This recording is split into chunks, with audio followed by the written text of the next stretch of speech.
I had to have a few things from Walmart today, and I had to wait till my phone my camera got charged up. But I got into my cookies and my potato chips and dip.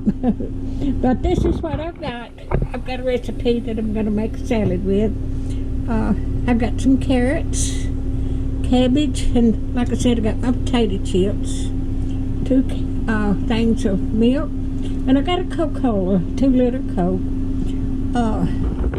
and I got some bread, and I got a recipe that needs apples in it. I got me some more strawberry jam, and the salad recipe I've got has got a little bit of honey in it, in the dressing.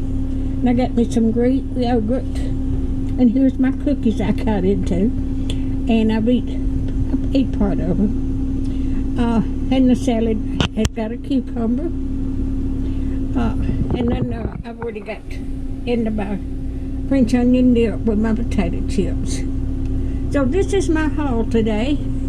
If you like my videos, just like, share, and subscribe, and hit that little bell when you want to be notified when I got another video coming out. And thank you so much for watching, and have a blessed weekend. Thank you so much for watching.